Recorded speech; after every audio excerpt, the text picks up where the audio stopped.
नमस्कार दोस्तों, स्वागत है आप सभी का आपके अपने चैनल सनातनी दुनिया में। दोस्तों, आज हम एक ऐसी दिव्य और अनंत यात्रा पर निकलने वाले हैं जिनकी महिमा को शब्दों में समेटना समुद्र में गागर में भरने जैसा है।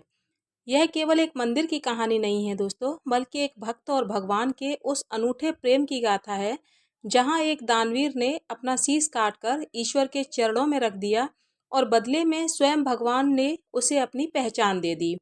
हाँ दोस्तों, यह कहानी है कलयुग के अवतारी शीश के दानी पांडव पुत्र भीम के पौत्र और घटोत्कच के पुत्र वीर बर्बरीक की, जिन्हें आज पूरी दुनिया खाटू श्याम के नाम से पूजती है। दोस्तों, इस पूरी कहानी की जड़ें द्वापर युग के उस भीषण महाभारत युद्ध से जुड़ी हैं, जहां धर्म और अधर्म का फैसला होना था। बर्बरीक बचपन से ही अत्यंत तेजस्वी और बलशाली थे। उनकी माता अहिलावती ने उन्हें राजनीति नहीं बल्कि धर्म और नैतिकता की शिक्षा दी थी। बर्बरीक ने भगवान शिव की घोर तपस्या की, उनसे 3 ऐसे दिव्य वर प्राप्त किए जिनके बारे में सुनकर बड़े बड़े योद्धाओं के पसीने छूट जाते थे। ये साधारण बाण नहीं थे। पहला बाण उन सभी को चिन्हित करता था जिन्हें नष्ट करना हो, दूसरा जिन्हें बचाना हो और तीसरा बाण पलक झपकते ही पूरी शत्रु सेना का विनाश करके वापस तर्कस में लौट जाता हो। यानी बर्बरीक अकेले ही बिना किसी सेना के महाभारत का युद्ध कुछ ही मिनटों में समाप्त कर सकते थे। ऐसा वर उन्होंने भगवान शिव से प्राप्त किया था। जब कुरुक्षेत्र के मैदान में शंखनाद हुआ तो बर्बरीक ने अपनी माता से युद्ध देखने जाने की आज्ञा मांगी। माता ने उन्हें विदा करते समय एक वचन मांगा कि बेटा, अगर तुम्हें युद्ध में शस्त्र उठाने की जरूरत पड़े तो हमेशा उसका साथ देना जो पक्ष में हार रहा हो। माता का यह वचन ही आगे चलकर हारे का सहारा, नारे का आधार बना। नीले घोड़े पर सवार होकर जब बर्बरीक युद्ध क्षेत्र की ओर बढ़े तो सर्वज्ञानी भगवान श्री कृष्ण चिंतित हो गए। वे जानते थे कि कौरवों की हार निश्चित है और अगर बर्बरीक ने अपना वचन निभाया तो वे कौरवों की ओर से ही लड़ेंगे और तब पांडवों को कोई बचा ही नहीं पाएगा। श्री कृष्ण ने एक ब्राह्मण का वेश बनाया और बर्बरीक का रास्ता रोका।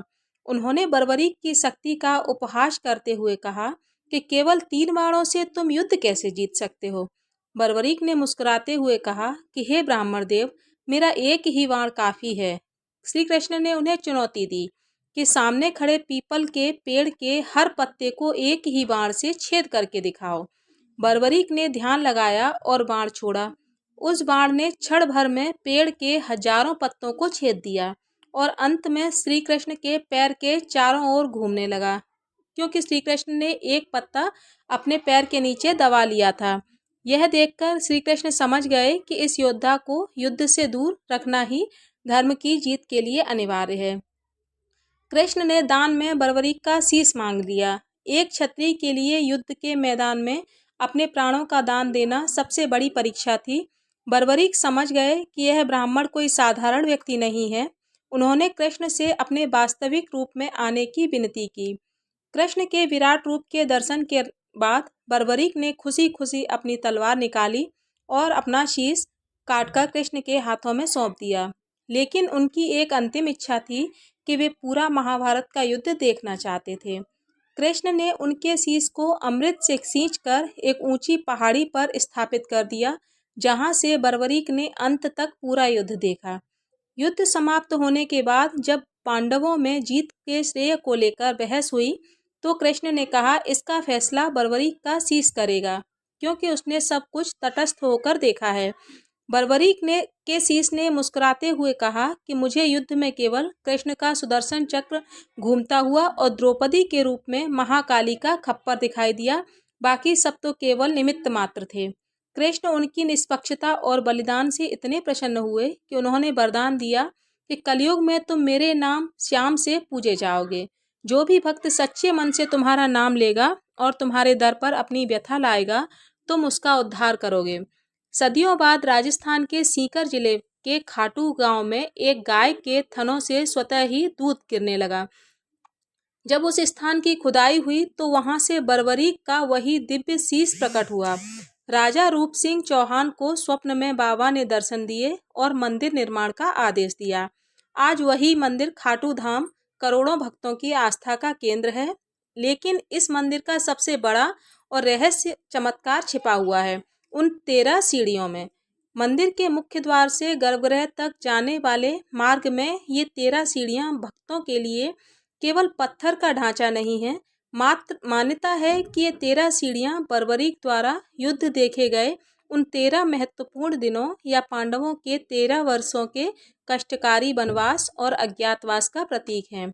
आध्यात्मिक रूप से इन्हें 13 विकारों काम, क्रोध, लोभ, मोह आदि का प्रतीक माना जाता है, जिन्हें लांघकर ही भक्त ईश्वर को पा सकता है। इन 13 सीढ़ियों का चमत्कार ऐसा है, यहाँ आने वाले भक्त अक्सर अपनी मन्नतें इन सीढ़ियों पर सिर रखकर मांगते हैं। कहा जाता है कि जो भक्त इन 13 सीढ़ियों पर रेंगते हुए या फिर दंडवत करते हुए जाता है, बाबा श्याम उसके जीवन के सबसे कठिन दुखों को भी पल भर में ही हर लेते हैं। कई चश्मदीद गवाह और भक्त बताते हैं कि जो बच्चे बोल नहीं पाते थे या फिर जो लोग गंभीर बीमारियों के कारण चल नहीं पाते थे, उन्हें इन सीढ़ियों की धूल माथे पर लगाने से नया जीवन मिला है। यहाँ की हवा में एक ऐसी सकारात्मक ऊर्जा है, जो भी व्यक्ति यहाँ निशान रंगीन ध्वजा लेकर पहुँचता है, उसकी थकावट और उनकी परेशानियाँ सीढ़ियों को चढ़ते ही खत्म हो जाती हैं। खाटू श्याम जी का दरबार न्याय का दरबार है। यहाँ कोई छोटा बड़ा नहीं होता। फाल्गुन महीने में लगने वाली लक्खी मेला इसका प्रमाण है, जहाँ लाखों लोग मीलों पैदल चलकर आते हैं, केवल एक झलक पाने के लिए। श्याम की आरती और श्याम के कुंड जल को ही अपना महत्व है। भक्त मानते हैं कि श्याम कुंड में स्नान करने से त्वचा के रोग दूर हो जाते हैं और मन निर्मल हो जाता है। तो दोस्तों, ये थी खाटू वाले श्याम की वो विस्तृत गाथा, जो हमें सिखाती है कि त्याग कभी व्यर्थ नहीं जाता। अगर आप भी जीवन की लड़ाई में खुद को हारा हुआ महसूस कर रहे हैं और पूरी तरह से हार चुके हैं, कहीं भी आपको कोई सहारा नहीं दिखाई दे रहा है, तो याद रखिएगा कि राजस्थान की रेतीली धरती पर एक ऐसा देव बैठा है, जो हारने वालों का हाथ थामने के लिए हमेशा तैयार रहता है। बस एक बार सच्चे मन से पुकार कर देखिए, हारे का सहारा बाबा श्याम हमारा। दोस्तों, उम्मीद करती हूँ कि खाटू श्याम से जुड़ी हुई ये जानकारी आपको अच्छी लगी होगी। वीडियो अगर अच्छी लगी हो तो वीडियो को लाइक करें, चैनल को सब्सक्राइब करें। मिलती हूँ अगली वीडियो में, तब तक के लिए नमस्कार।